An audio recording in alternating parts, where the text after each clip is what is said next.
But we are joined by the Minister for Veterans Affairs, Johnny Mercer. A very good morning to you, Mr Mercer. First time, I believe, on our programme with us. Good to see you this morning. You want to talk, first of all, about a big announcement of support for veterans' healthcare. Tell us what you're pledging today. Yeah, look, I mean, it's not a pledge, it's a delivery. The Health Innovation Fund is a £5 million programme that essentially uses the best of British innovation technology to tackle really difficult wounds and injuries that troops have sustained over the past few years. I was at a great company yesterday looking at electronic plasters and stuff like that. There's 22 groups across the country who are going to benefit from this funding.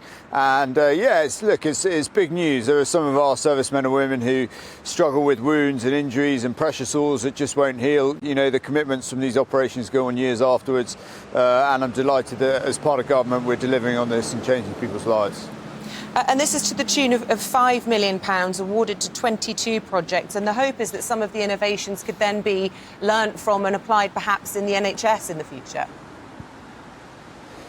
Yeah, I mean, well, that's the whole point, really. I mean, a lot of our advances in medicine and science have come out of the military during times of necessity, during conflicts and things like that. And yeah, the idea is that some of this stuff is quite niche at the moment. It's it's on a small scale, but if it does work, it makes a massive difference to some of our most injured individuals. And there are people in this country who'll be waking up this morning with bed sores or open wounds or injuries from Afghanistan and Iraq who really struggle with them on a day-to-day basis. And if we want to make this the best country in the world to be a veteran, there's a lot of facets to that around employment and mental health and things like that. But this is an important part of it as well. And it's good to see this country leading the way in this stuff.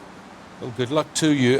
22 projects, quite innovative projects, which the Minister is announcing funding for today.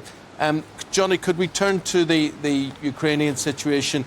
Friday, we reached that milestone of 1 year since the invasion began. What did you make of President Biden in Warsaw yesterday and what he had to say?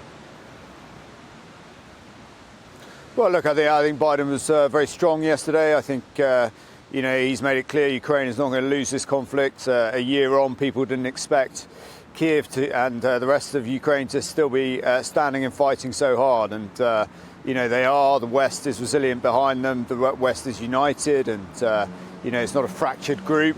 And I think that's a very strong message that goes to Putin. And look, I mean, the war's terrible. It's incredibly sad. I think what's going on is a tragedy. The sort of murder of young Russians and Ukrainians in a pointless illegal occupation. I think it's terribly, terribly sad. And, it's gone on this long. And, like everybody else, I want it to come to an end. Terribly sad, but also alarming to see President Putin pulling out of that New START treaty. And we're led to believe by the Wall Street Journal this morning that Xi Jinping is preparing a bilateral meeting in Moscow with President Putin with the possibility of supporting the war, of perhaps providing weapons to Russia in the future.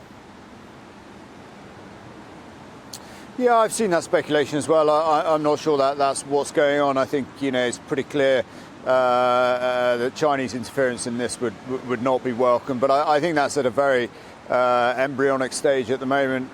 Russia is going to lose this war. They've lost 144,000 troops already. I don't think any nation can sustain that, yet alone, a political operation like Putin runs out of the Kremlin. So, I think it's awful. I think it's sad. This is not the age for this sort of thing, and I hope, like everybody else, that the Chinese don't get involved, and the end of the war is forthcoming. We hope there's a resolution to that. We hope there's a resolution to what's going on in the public sector as well. Pay talks today. We believe 3.5% to be offered towards those public sector workers. That's not going to end anything, is it? Well, look, I mean, that's a speculation around the figures. These are private negotiations that have been going on for a long time now. I just want to see the strikes come to the end. I think, like everybody else in Plymouth, in my constituency and across the country, I don't think these strikes are helping anybody. I recognise that people want to be paid more. I recognise that some of the conditions that our public sectors work in is extremely challenging. But look, I don't think I don't think people should be going out on strike. I think we're in an incredibly difficult situation at the moment. Inflation, above 10%. That is the real challenge in constituencies like mine, driving up prices across the community. And if we, if we just go chase these pay rises all the time, the Bank of England even said themselves, inflation is just going to rise and the situation gets worse. So it's a very difficult situation. I hope these negotiations are successful, and I know the Secretaries of State are working hard to deliver that and ensure that we bring these strikes to an end. Wait to see what happens in those intensive talks between the Royal College of Nursing and the Health Secretary today. Just before we let you go, I've just got to get your take on Shamima Begum. She's going to find out today if her appeal is successful. Of course, she is the 23-year-old who left the country in 2015 to join IS and live in the Islamic State. Should she be allowed to return to the UK in your view?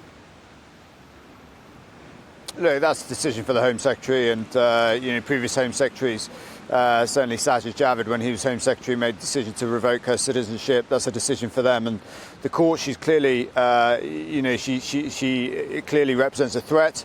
But there is a lot of information in that case that's not in the public domain. I don't think it's worth discussing it in public. I think those decisions are made in the courts and in the Home Office, and I'm sure they'll come to the right conclusion. Johnny Mercer, Minister for Veterans Affairs, thank you very much indeed for joining us this morning.